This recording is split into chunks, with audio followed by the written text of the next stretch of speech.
بسم الله الرحمن الرحيم الحمد لله رب العالمين حمدا كثيرا طيبا مباركا فيه اللهم فلك الحمد كله ولك الشكر كله وإياك نعبد ولك نصلي ونسجد. Alors, imaginez-vous quelques instants, 3 personnes autour d'une table. C'est une image que je vous donne. 2 personnes ont les meilleurs mets, les meilleurs plats devant eux, ou alors juste simplement limite-toi à dire un bon kebab. Quant à la 3e personne, il a simplement une date. Les 2 personnes se plaignent parce qu'ils savent qu'ils n'auront pas leur petit dessert après leur repas. Quant à la 3e personne sur la même table, eh bien, remercie Allah subhanahu wa ta'ala, est satisfait de cette date et reconnaissant vis-à-vis de son Seigneur tabaraka wa ta'ala et joyeux, alhamdulillah.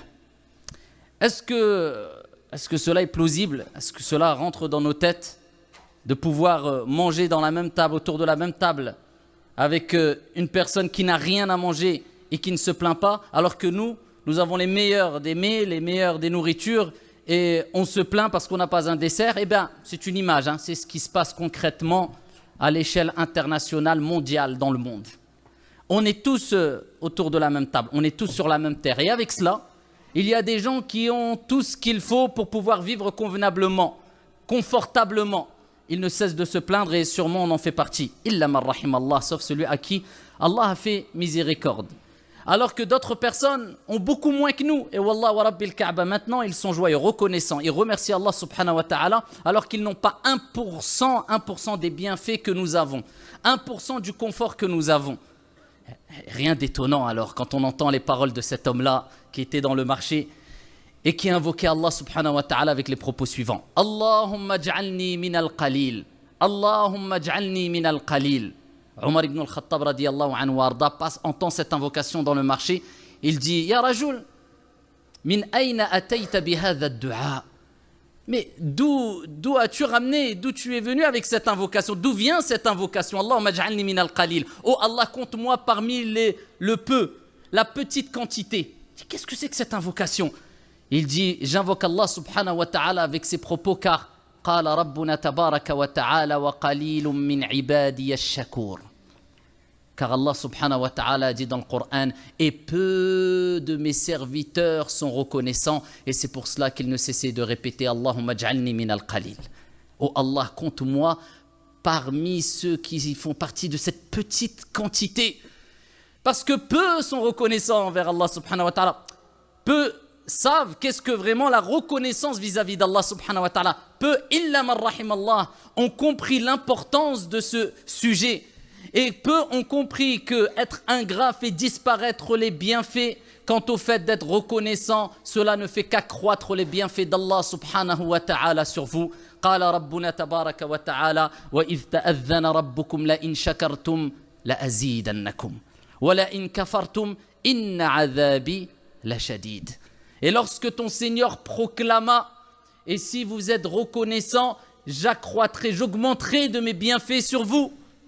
Ton argent, ta santé, ton bonheur, si tu es reconnaissant, si tu dis alhamdulillah, avec le cœur, avec la langue, à travers tes faits et gestes, eh bien Allah augmentera de ses bienfaits sur toi.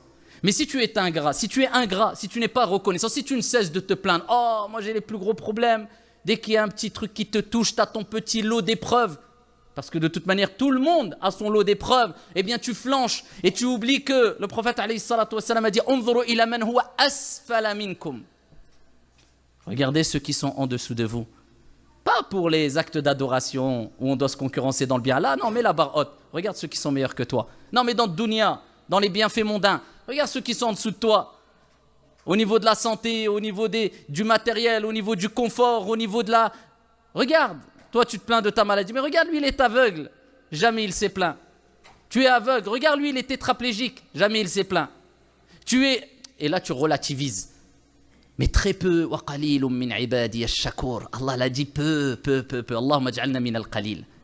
Peu de mes serviteurs sont reconnaissants. C'est l'élite, c'est les meilleurs. Al-qalil, la petite quantité. Allah dit, si vous êtes reconnaissant, j'augmenterai mes bienfaits. Et si vous êtes ingrat, vous ne me remerciez pas comme il se doit. Inna adhabi la shadid. Mon châtiment est douloureux. eh bien Allah fait disparaître ses bienfaits sur les gens qui ne sont pas reconnaissants, qui ne savent pas remercier Allah subhanahu wa ta'ala comme il se doit. Arrêtons de se plaindre. Wallahi, normalement, on n'a pas le droit de se plaindre, normalement. Si on se compare au reste du monde. Si on se compare au reste du monde, on n'a pas le droit de se plaindre. Bien sûr, c'est un idéal que je suis en train d'exposer. C'est naturel de se plaindre un peu, mais les plaintes exagérées jusqu'à ce que les gens ne se plaignent pas auprès d'Allah, mais se plaignent d'Allah. Pourquoi il m'est arrivé ça? Pourquoi il y a eu un décès dans ma famille? Pourquoi il y a... Allah Azza wa Jal demande des comptes et il ne rend pas des comptes. Allah subhanahu wa ta'ala, c'est lui qui va te juger. C'est pas toi qui va juger Allah subhanahu wa ta'ala. Allah Azza wa Jal, c'est Al-Hakim, le sage. Et Al-Hakim, le juste par excellence. Sa justice n'est que sagesse. Que tu le comprennes ou pas. Derrière chaque décision divine, il y a une sagesse. Que tu la comprennes ou pas. C'est l'istislam. Je me soumets complètement au décret divin. Tel doit être le croyant. Et quand il lui arrive une musiba, il s'en remet à Allah parce qu'il sait que l'épreuve vient d'Allah Azza wa Jal et qu'Allah subhanahu wa ta'ala nous a dit La yukallifullahu nafsan illa wus'aha. Allah ne donne pas une âme une charge au-dessus de sa capacité. Et il sait que Allah a dit Wasbir wa ma sabruka illa billah. Et patiente. Et Allah rappelle que tu ne pourras patienter qu'avec l'aide d'Allah. Donc au moment de l'épreuve, il dit Inna lillahi wa inna ilayhi raji'un. Nous appartenons à Allah et nous retournerons tous auprès d'Allah subhanahu wa ta'ala. Il s'en remet complètement à Allah au moment de l'épreuve. Et voilà qu'Allah le raffermit. Et voilà qu'Allah Azza wa Jalla le récompense. Et voilà qu'Allah subhanahu wa ta'ala, quand il n'en peut plus, eh bien, lui accorde une délivrance. Inna nasra ma'as sabr wa inna ma'al usri yusra. Le secours vient avec quoi? La patience. Et avec la difficulté, fa inna ma'al usri yusra, inna ma'al usri yusra. Allah n'a pas dit après. Non, avec la difficulté, il y a une facilité. Et il répète, avec la difficulté, il y a une facilité. Il n'y a aucune difficulté qui n'est pas accompagnée d'une facilité. Mais cette facilité sera présentée à toi, te sera présentée au moment adéquat, au bon moment. Parce qu'Allah veut que tu endures, veut que tu patientes, veut que tu pleures, veut que tu arrives au moment où tu invoques Allah Azza wa Jal avec un cœur présent, avec concentration. Mais quand tout va bien, comment tu l'invoques? Peut-être tu l'invoques en levant les mains et en regardant ta montre. Parce que tu n'es pas vraiment dedans. Mais quand tu as une grosse épreuve, tu invoques Allah Azza wa Jal comme celui qui est au milieu d'une tempête en pleine mer. Et là, quand il lève les mains, je peux vous dire que ça tremble dans son cœur. Eh bien, c'est ça qu'Allah subhanahu wa ta'ala veut de toi. Allah Azza wa Jal, comme le prophète alayhi salatu wa salam nous a dit, il veut voir son serviteur l'invoquer en pleurant, en s'en remettant complètement à lui, et à ce moment-là, la délivrance arrive. Allah aime voir son serviteur dire Ya Rab, Ya Rab, Ya Rab, j'en peux plus, Ya Allah, je compte sur toi, je sais que la délivrance est proche. Et il pleure pour Allah subhanahu wa ta'ala. Jamais un œil qui a versé une larme par crainte d'Allah subhanahu wa ta'ala verra le feu de l'enfer, kama qala alayhi salatu wa salam. Et comme avait l'habitude de le rappeler les pieux prédécesseurs, il pleurait pour Allah subhanahu wa ta'ala. Il pleurait parce qu'il savait que Allah aime les voir dans cette situation de soumission. Mais nous, malheureusement, illa man rahim Allah, sauf celui à qui Allah fait miséricorde. Quand on est plein d'épreuves, eh bien, au lieu de courir vers Allah Azza wa Jal, comme le prophète faisait quand il avait plein d'épreuves, il disait Ya Bilal, arihna biha. Apaise-nous avec elle, c'est-à-dire l'appel à la prière, afin qu'il prie. Il trouvait le refuge dans la prière, l'apaisement dans la prière. Ils invoquaient Allah, parce que le prophète alayhi salatu wa salam a dit le moment où vous êtes le plus proche d'Allah Azza wa Jal, c'est quand vous êtes prosterné, akfiru du'a. Augmentez les invocations quand vous êtes en prosternation. Eh bien, il se prosternait et il demandait à Allah. Eh bien, nous, malheureusement, on a tendance quelquefois à faire la même chose, à avoir le même comportement, mais envers les êtres humains. On ne frappe pas toutes les portes. J'ai un problème, j'ai ceci, j'ai cela, aide-moi, je suis prêt à donner de l'argent, je suis prêt à donner tout, je suis prêt. Et ensuite, bon, c'est vrai, il faut que je prie, je demande à Allah. Mais Allah n'a pas besoin de toi. C'est toi qui as besoin d'Allah. Tu n'as pas su frapper à la bonne porte et au bon moment. Tu as donné priorité à qui? À quoi? Vous vous souvenez peut-être, et vous connaissez le hadith de cette femme-là, qui était au pied d'une tombe et qui se lamentait. Et le prophète alayhi salatu wa salam est passé près de cette femme-là et de cette tombe. Et il lui a dit, patiente. Elle n'a pas reconnu le prophète alayhi salatu wa salam. Et traduction du sens, elle lui a dit, mais tu ne sais pas ce que j'endure. Elle n'a pas accepté le conseil du prophète alayhi salatu wa salam. Et quand elle a appris que c'était le prophète alayhi salatu wa salam qui lui avait donné cette recommandation de patienter, bien que ça soit difficile, eh bien, elle a accouru vers la maison du prophète alayhi salatu wassalam, demander l'autorisation de rentrer et présenter ses excuses. Et là, le prophète alayhi salatu wassalam lui a dit, la patience, c'est au moment du premier choc. C'est au début. C'est au début, tout de suite, qu'il faut frapper à la bonne porte. Et selon la rapidité que tu as eue de t'en remettre à Allah subhanahu wa ta'ala, eh bien, la délivrance reviendra plus vite ou moins vite. Ça dépend, c'est proportionnel. Si tu as su frapper à la bonne porte, t'inquiète pas, la délivrance, elle se rapproche, incha'Allah ta'ala. L'assistance et l'aide d'Allah subhanahu wa ta'ala se rapprochent, incha'Allah ta'ala. Mais, illa man rahim Allah, toujours ce mécanisme, les gens, le riche, le fort, le connu, celui qui a une autorité, je vais aller les voir et ensuite je m'en remets à Allah subhanahu wa ta'ala. Wallah, on n'a même pas compris qu'est-ce que c'était qu'ash-shukr. Comment voulez-vous être reconnaissant tant que vous n'avez pas compris c'est quoi ash-shukr? Vous savez qui a compris c'est quoi ash-shukr? Daoud alayhi salam. Daoud alayhi salam. Il a dit, Ya Rab, kayfa ashkuruk? Comment serais-je reconnaissant envers toi comme il se doit, alors que ash-shukr ni'matu mink, alors que la reconnaissance est un bienfait venant de toi. Vous avez compris ou pas? Il dit Allah, comment je vais être reconnaissant comme il se doit, alors que même quand je suis reconnaissant, le fait d'être reconnaissant, c'est un bienfait qui mérite d'être reconnaissant. Allahu Akbar. Donc il dit, on n'en finit plus. Le fait de dire alhamdulillah, d'être reconnaissant pour un bienfait, eh bien, c'est un bienfait qui mérite une reconnaissance. Donc comment je fais, Ya Rab? Allah lui a répondu, Al-an araftani wa shakartani. Maintenant, tu m'as connu et tu as été reconnaissant. Là, tu as compris c'était quoi la reconnaissance, ash-shukr. Vous avez vu le niveau? Le fait d'être reconnaissant mérite une reconnaissance.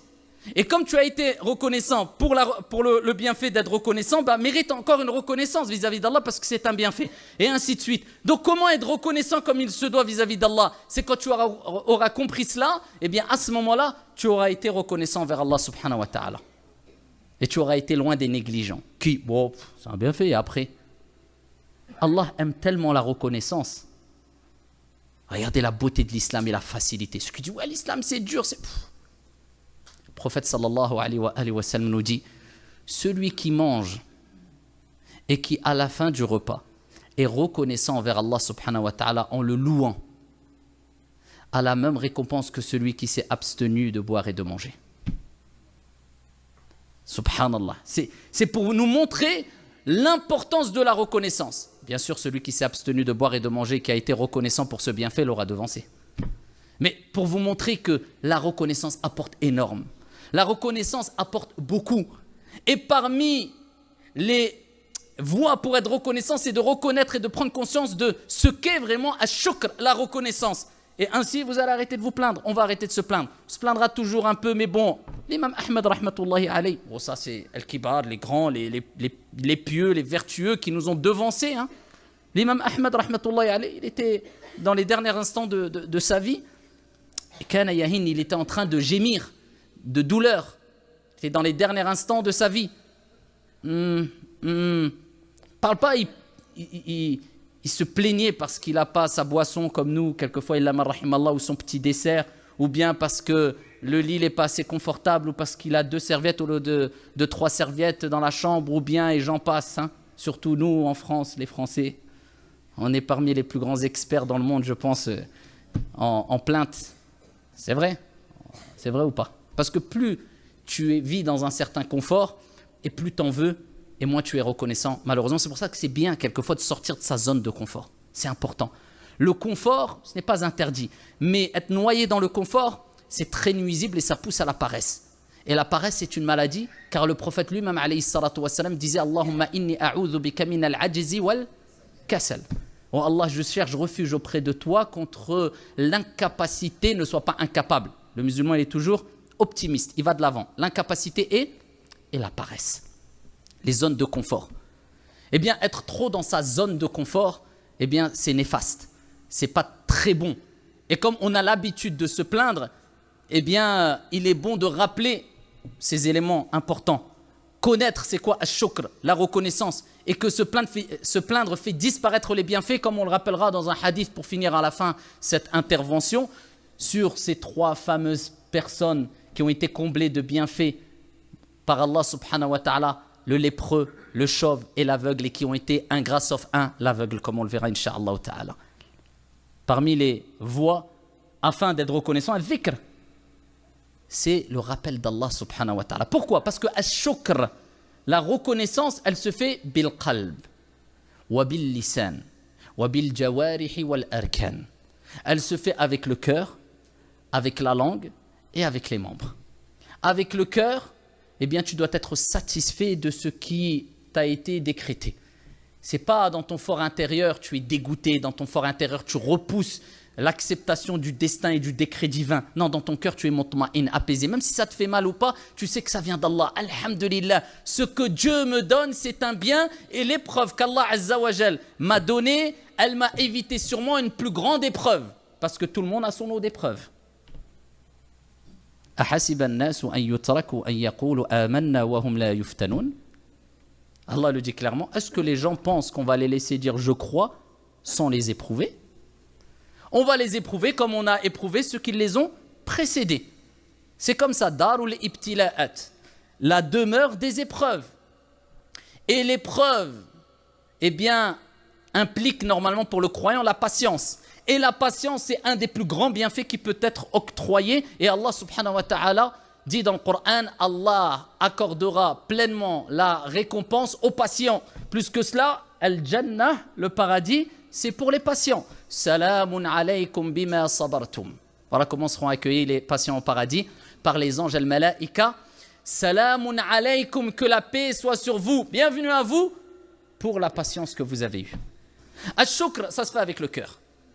Ça se fait aussi avec la langue. Comment on est reconnaissant avec la langue? En disant Alhamdulillah. Le prophète sallallahu alayhi wa sallam nous dit Inna afdala ibadillahi yawm al-qiyamati al-hammadoun.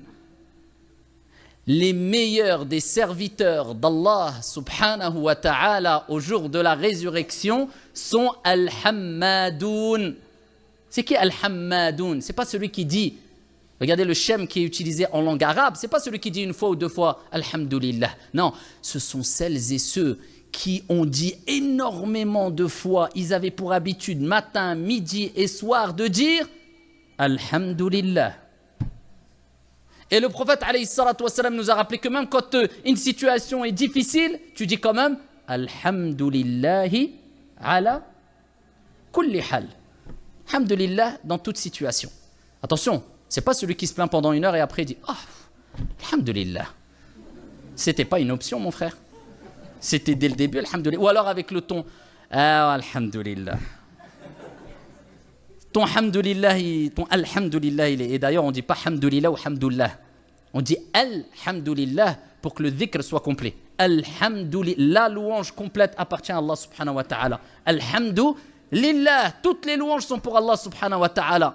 Même si c'est dur, parce que tu sais que pertinemment que le prophète alayhi salatu wassalam dit vrai, et le prophète alayhi salatu wassalam nous a rappelé que tout ce qui t'arrive, qui te touche comme épreuve jusqu'à l'épine qui te pique, eh bien c'est une purification de tes péchés. Alhamdulillah.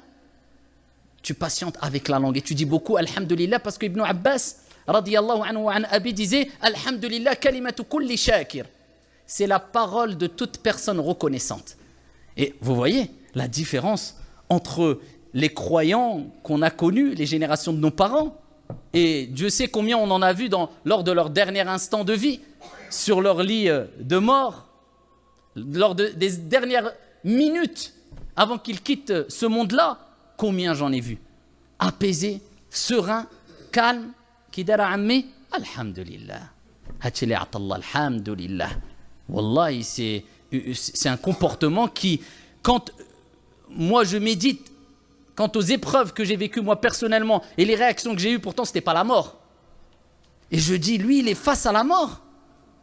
Ajib, il est à quelques instants de la mort et il est serein, il dit Alhamdulillah. Tu vois la puissance de la religion, la puissance de la foi. Alors que combien, vous savez que dans les hôpitaux, il y a des assistants, il y a des psychologues qui font le tour des chambres de personnes qui sont dans les derniers instants de vie. pour les accompagner parce que c'est très difficile psychologiquement et autres. Mais moi, tout ce que j'ai vu parmi les musulmans, alhamdulillah, ouldi, alhamdulillah. Ouais, c'est ça. C'est ça la vraie force. C'est pas celui qui, toute la journée, il soulève de la fonte et il se croit fort. Je dis pas que c'est interdit, hein, mais c'est pas lui le vrai fort. Le vrai fort, c'est celui qui, quand il y a les épreuves, il flanche pas. Quand il y a la mort proche de lui, bien que ça soit dur, il désespère pas de la miséricorde d'Allah, il est ferme. يُثَبِّتُ اللَّهُ الَّذِينَ آمَنُوا بِالْقَوْلِ الثَّابِتِ فِي الْحَيَاةِ الدُّنْيَا وَفِي الْآخِرَةِ. Allah raffermit par la parole ferme, La ilaha illallah, les croyants. الذين حققوا الإيمان والعبودية, ceux qui ont concrétisé la foi, la servitude en Allah subhanahu wa ta'ala par la parole ferme, la ilaha illallah, dans leur vie d'ici-bas, c'est-à-dire dans leur dernier instant, au moment où l'âme s'apprête à sortir, celui dont la dernière parole est la ilaha illallah, dakhala al-jannah, rentre au paradis, kama qala alayhi salatu wassalam. Et dans l'au-delà, eh bien, ça sera au moment où le malakan, les deux anges, Munkar et Nakir, viendront leur poser les questions. Quand tu entendras les bruits de pas des gens qui sont venus t'accompagner, t'enterrer, et quand ils rebrousseront chemin, t'entendras les bruits de pas, eh bien, les anges vont venir, eh bien, à ce moment-là, ils te poseront les questions, Man rabbuk, ma dinuk, qui est ton Seigneur, quelle est ta religion, que dis-tu de cet homme, Muhammad alayhi salatu wassalam. Seuls ceux qu'Allah azza wa jalla aura raffermis, eh bien, répondront correctement. Allah raffermit la parole, la ilaha illallah. La bonne réponse pour les croyants, ceux qui ont concrétisé l'iman, ils ont vécu avec la foi. L'amour d'Allah subhanahu wa ta'ala, avec la taqwa. C'est quoi la taqwa? On entend toujours ittaqillah. Ya ayyuhalladhina amanu ittaqullaha haqqa tuqatihi wa la tamutunna illa wa antum muslimun. Oh vous les croyants, craignez Allah azza wa jalla comme il se doit et ne mourrez qu'en pleine soumission. C'est quoi la crainte d'Allah azza wa jalla? C'est an taj'ala baynaka wa bayna ghadabillahi azza wa jalla wiqaya. C'est de mettre entre toi et la colère de Dieu une protection, et la protection c'est quoi? Fi'lu ta'at wa tarkul ma'asi.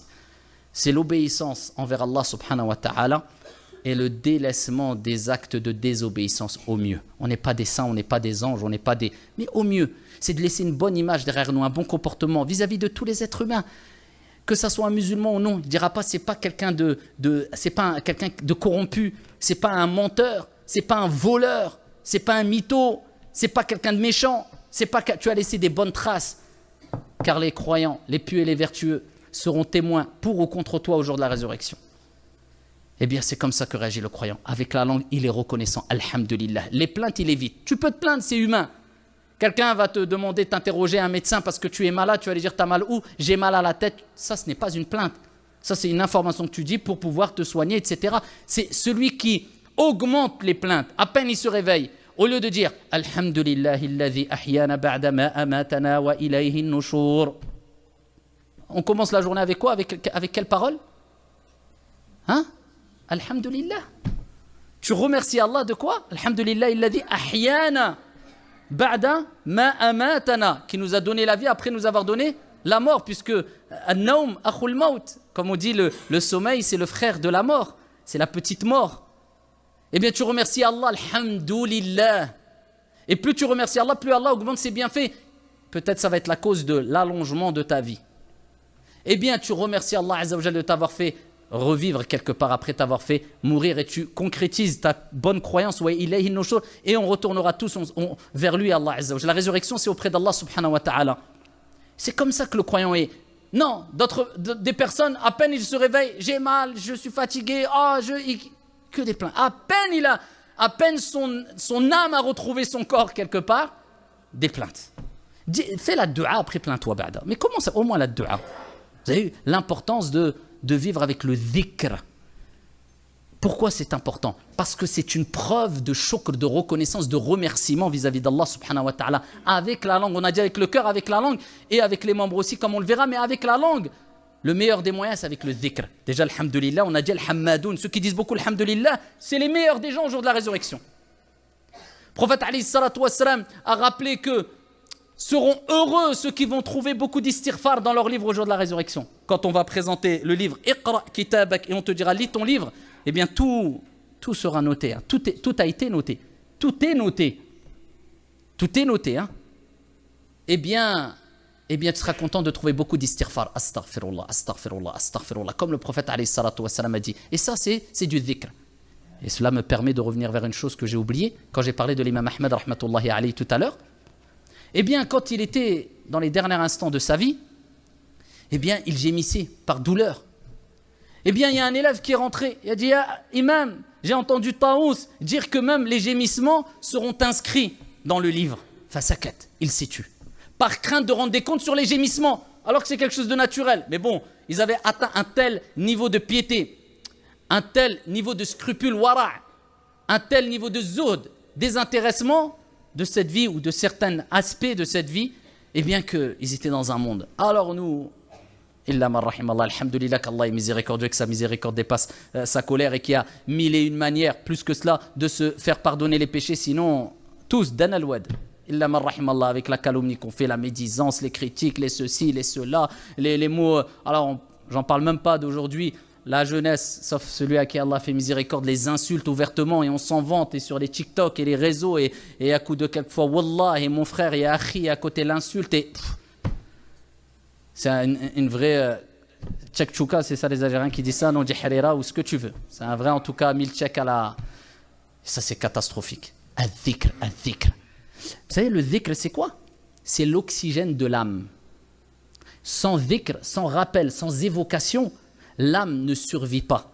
Et c'est pour cela que le prophète sallallahu alayhi wa sallam a dit l'exemple de celui qui évoque Allah et celui qui ne l'évoque pas est tel l'exemple du vivant et du mort, spirituellement. L'âme spirituelle, le cœur ne peut pas vivre sans dhikr, sans évocation, sans rappel. Et c'est pour cela que le prophète sallallahu alayhi wa sallam a dit Sabaq al-mufarridoun, vous ont devancé al-mufarridoun. Et ils ont dit Ya Rasulallah, qui sont al-mufarridoun? Et le prophète alayhi salatu wa sallam a dit Al-dhakiroun Allah kathiran wa al-dhakirat, celles et ceux qui évoquent, se rappellent beaucoup d'Allah subhanahu wa ta'ala. Et Allah dit dans le Coran Wa al-dhakirin Allah kathiran wa al-dhakirat a'adda Allahu lahum maghfiratan wa ajran Azima. Celles et ceux qui évoquent Allah, il ne s'est pas arrêté là Allah. Ça ne suffit pas de temps en temps, subhanallah, alhamdulillah. Non. Celles et ceux qui évoquent kathira, beaucoup, fréquemment Allah Azza wa Jal, Allah leur a préparé, a'addallahu lahum maghfirah, un pardon, maghfiratan wa ajran azima, une grande récompense, al-jannah. Et Allah, quand il parle des hypocrites dans le Coran, il dit, et ils évoquent que très peu Allah Azza wa Jal. Mais ils évoquaient Allah ou pas? Les hypocrites, oui, mais très peu. C'était de l'hypocrisie, mais même eux évoquaient Allah Azza wa Jal. Donc, le croyant se doit d'évoquer beaucoup Allah subhanahu wa ta'ala. C'est pour cela que nous avons les invocations du soir, les invocations du matin. Nous avons les invocations et les évocations avant de rentrer à la maison, en sortant de la maison, quand on prend notre monture, quand on veut manger, quand on termine de manger, quand on... Toutes ces invocations, ça nous permet quoi? D'avoir de l'oxygène jour et nuit pour que notre âme ne cesse de continuer à vibrer quand elle est confrontée au rappel d'Allah subhanahu wa ta'ala. Elle vit, c'est une âme qui vit. Pour ça, il faut fréquemment évoquer Allah et apprendre les invocations. Toutes ces petites invocations qu'on doit apprendre dès le plus jeune âge. Et tout s'apprend, alhamdulillah, il n'est jamais trop tard. Et c'est toujours des petites invocations courtes, lourdes de sens et de récompense. Parce qu'Allah, Azza wa Jal, cette grande récompense, il ne la limite pas pour des savants ou je ne sais qui. Il veut que ça soit accessible pour toutes et tous. Et par toutes et tous. C'est pour ça que c'est facile. Regarde, je vous donne un exemple. Le prophète sallallahu alayhi wa sallam nous dit la meilleure des invocations, la meilleure. Il dit c'est quoi? Allahumma inni as'aluka al-afwa wal-afiyah. C'est compliqué ou pas? C'est la meilleure des invocations. Pourquoi? Tu demandes ce que l'être humain a besoin ici-bas et dans l'au-delà. Oh Allah, je te demande al-afwa, que tu effaces tous mes péchés, wal-afiyah, la préservation du cœur et du corps. Donc si tu as la bonne santé physique et la bonne santé du cœur, qu'est-ce que tu veux de plus? Oui, Allahumma inni as'aluka al-afwa wal-afiyah. Mais les invocations du soir et du matin que vous retrouvez dans les citadelles du musulman, les invocations protectrices, les invocations, après les gens se plaignent, j'ai un aïn, j'ai ceci, j'ai cela, je vais mal, t'as fait tes du'a. Non mais voilà, t'as fait de ça une option encore, tu t'es trompé, t'es à côté de la plaque. Quand tu auras préservé tes invocations du soir et du matin, comme un salaf disait, la seule fois, quand il exhortait, c'était un des pieux prédécesseurs, il exhortait ses élèves à faire l'invocation que le prophète alayhi salatu wasallam nous a enseigné, Bismillahi alladhi la yadurru ma'a ismihi shay'un fil ardi wala fis sama wa huwa as-sami'ul alim, 3 fois. Tu l'as fait 3 fois le matin et le soir. Au nom d'Allah et en compagnie de son nom, rien ne peut me nuire dans les cieux et sur la terre. wa huwa as-sami', et c'est lui qui entend tout, al-alim, l'omniscient, qui sait tout. Rien ne pourra l'atteindre. Bien sûr, on utilise les causes, les moyens, etc. Mais c'est une invocation qui nous accompagne en tant que croyants dans notre journée. Et ils ont vu qu'il était blessé. Ils se disent, mais t'es blessé? Il dit, Wallah, ce matin, je ne l'ai pas dite. C'est la seule fois où je ne l'ai pas dite. Ça, il faut avoir. Par contre, c'est une question de confiance. Encore une fois, bien sûr, ça ne veut pas dire, j'ai dit l'invocation, je roule à 200 sur la voie express, c'est bon, je suis protégé. On n'est pas bête. On prend tous les textes dans leur globalité, bien sûr. Mais c'est un moyen parmi les moyens de demander Iyyaka na'bud wa iyyaka nasta'in, l'assistance et l'aide d'Allah subhanahu wa ta'ala, les du'a. Mais attention, le prophète alayhi salatu wa salam nous dit, Allah n'accepte pas l'invocation, ne répond pas à l'appel de celui qui l'invoque avec un cœur inattentif. C'est vraiment, il faut se concentrer. C'est quoi se concentrer? C'est que tu comprends ce que tu dis et tu médites quant à ce que tu dis pendant que tu le dis. Pas bismillahilladhi la yadurru. Non, tu sais, bismillahilladhi la yadurru ma'a ismihi shay'un fil ardi wala fis sama' wa huwa as-sami'ul 'alim. Tu comprends, tu prends ton tu bailles. Quoi ça? On a récité Ayatul Kursi, il baille. Alors le prophète il a dit l'éternuement vient d'Allah, min Allah subhanahu wa ta'ala, le bâillement vient de min ash-shaytan. Donc ça ne veut pas dire que c'est haram, bien sûr, mais il y a une influence parce que la paresse et autres, shaytan l'aime. Et pendant qu'il récite Ayatul Kursi, qu'il doit faire fuir shayatin, oh Allah la ilaha illa, c'est quoi ça? Récite Ayatul Kursi, respecte la parole d'Allah subhanahu wa ta'ala, calmement, posément, comprend. Pour ça, il y a des gens, ils récitent tout le Coran par cœur, ils disent toujours j'ai mal au cœur, Récite juste Surat al-Fatiha avec concentration, mets ta main droite sur ton cœur et tu vas voir, ça va passer. C'est une question de yaqin, de certitude et de concentration quand tu récites les choses. Et ça, c'est la reconnaissance avec la langue, le dhikr. Et enfin, bil jawarihi wal arkan, avec les membres. Allah, il parle de Daoud, encore la famille. Qu'est-ce qu'il dit? I'malu ala Daouda shukra. Ô vous, famille de Daoud, œuvrez, agissez à titre de reconnaissance. La preuve que la reconnaissance se fait avec les actions. Ceux qui disent « Oh, Dieu est dans mon cœur ». C'est bon, pas besoin de prier, pas besoin d'avoir la classe. Il n'y a plus de vie, il n'y a plus de relations sociales, il n'y a plus d'amour entre les êtres humains. Si on prend ta théorie vis-à-vis de celui qui mérite le plus grand amour, tu vas dire à une personne, tu ne vas même pas lui dire, tu ne vas même pas lui faire plaisir, tu ne vas jamais lui obéir, tu ne vas jamais l'écouter, tu ne vas jamais lui demander quelque chose avec respect. Pourquoi? Parce que tu vas dire « Écoute mon frère, je t'aime mais dans mon cœur ». Après le respect, c'est autre chose. Mais c'est pareil avec Dieu. Comment ça, Dieu est dans ton cœur? Mais Dieu, il n'a pas besoin de toi. C'est toi qui as besoin d'Allah. Prouve que tu aimes Allah Azza wa Jal. Dieu te dit de lui obéir. Obéis-lui, c'est comme ça que tu prouves. Il te dit de ne pas lui désobéir. C'est comme ça que tu prouves ton amour. Ce que Dieu t'a donné, partage-le. C'est une épreuve. Et ô combien ne partagent pas et ne donnent pas ce que Dieu leur a donné. Alors qu'Allah subhanahu wa ta'ala t'éprouve avec la santé, t'éprouve avec la nourriture, t'éprouve avec l'argent, pour savoir est-ce que tu vas être reconnaissant comme il se doit et comment être reconnaissant avec tous ces bienfaits. Eh bien, c'est de les partager. Pas partager 50-50, on n'a pas ce niveau-là. Mais Allah Azza wa Jalla nous rappelle wa anfiqu mimma razaqakumullah, et dépensez mimma razaqnakum, de ce qu'on vous a donné, de ce que Dieu vous a donné, de ce que toujours c'est ce que dépense ce que Allah t'a donné. Dieu va te tester, tu as de l'argent, partage-le. Et c'est comme ça que tu es reconnaissant et Dieu te rajoutera de l'argent. Tu as une bonne santé, utilise cette santé pour faire des choses bonnes. Va faire tawaf, va à la mosquée. Si tu crois que Dieu t'a créé juste pour faire du sport toute la journée, tu es à côté de la plaque encore une fois. Oui, il est le verset coranique que je vous ai donné un corps sain pour aller soulever de la fonte toute la journée. Et après, ton corps va être dévoré par d'autres. Encore une fois, le sport c'est bon. Ça fait partie de l'islam. Wa inna li jasadika alayka haqqa. Le prophète a dit, ton corps a un droit sur toi. C'est sûr, mais de croire que c'est l'objectif suprême, non. Ton corps, utilise-le pour aller visiter les malades, pour aller faire du bien, pour travailler, pour gagner de l'argent halal, et ainsi de suite, pour tous les autres aspects de la vie. C'est comme ça que le croyant doit réagir. Par crainte que ses bienfaits ne le dépassent et qu'il perd tout. Je terminerai avec ce hadith très connu que vous devez connaître, rapporté par Al-Bukhari wa Muslim fi Sahihain, où il y avait 3 hommes.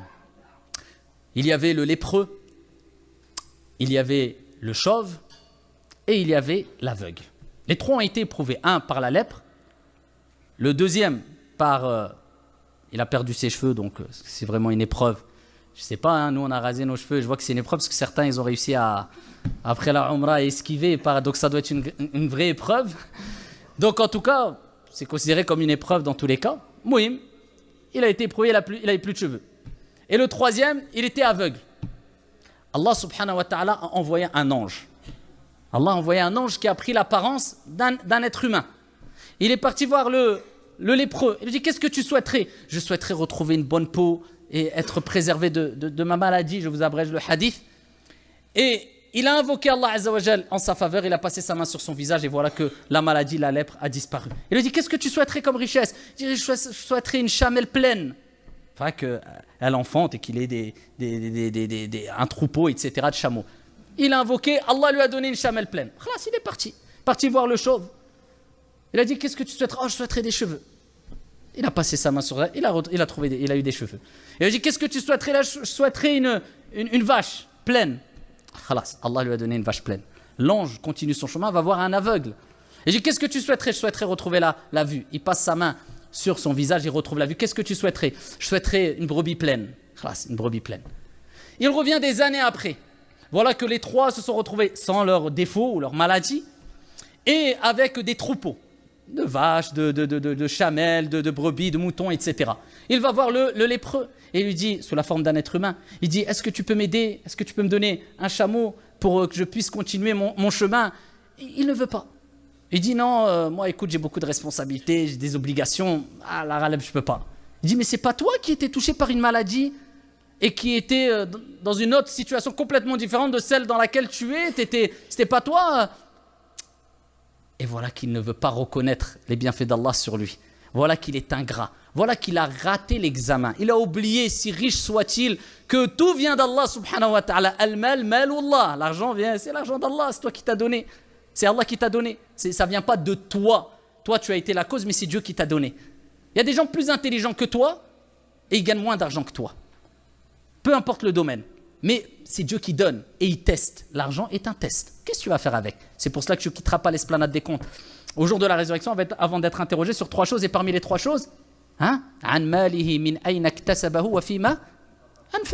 son argent, d'où il l'a gagné et où il l'a dépensé. Ah, moi, mon frère, l'argent est halal, je fais ce que je veux avec. Non. C'est un test, l'argent. Dieu t'interrogera sur, allez, tu l'as gagné de manière licite? Ok, c'est très bien. Tu l'as dépensé où? Dans des choses licites ou pas? C'est comme ça. Dieu est patient. Les gens font des choses catastrophiques, les gens sont ingrats, mais depuis des milliards d'années, les gens quoi? Un par un, ils décèdent. Et voilà. Et après, on les oublie au bout de 3, 4, 5 jours et les comptes arrivent. Il ne faut pas se faire duper par cette vie éphémère. Ça ne veut pas dire qu'on ne doit plus vivre et profiter, rentrer dans un excès comme certains l'ont fait et des gens qui ont été blâmés par le prophète alayhi salatu wassalam. Mais je ne me perds pas. J'ai mes priorités dans la vie. Donc lui, qu'est-ce qu'il a dit le lépreux? Il n'a pas voulu. Il a invoqué en disant, si cela, ici, si tu le mérites, et si ce que tu as dit n'est pas vrai, eh bien qu'Allah fasse disparaître ses bienfaits. Et il en a été ainsi. Et le deuxième, le chauve, pareil, même chose. Ah, j'ai des obligations, là, j'ai des responsabilités. Mais c'est pas toi qui étais chauve et qui avait demandé, qui maintenant, moi, je te demande de l'aide. Et pareil, 2-1 contre lui. Le troisième, l'aveugle. Est-ce que il dit quoi? Tu veux quoi? Tu veux de l'aide? Tu veux quoi? Des chameaux? Je te donne ce que tu veux et prends ce que tu veux encore. L'aveugle, il s'est rappelé des bienfaits. Il n'a pas oublié où il était et d'où il venait. C'est ça qu'il ne faut pas oublier. D'où tu viens, comment tu étais hier. Reste modeste. C'est pour ça qu'à shukr aussi, les savants ont dit, c'est une preuve de shukr, c'est d'être modeste.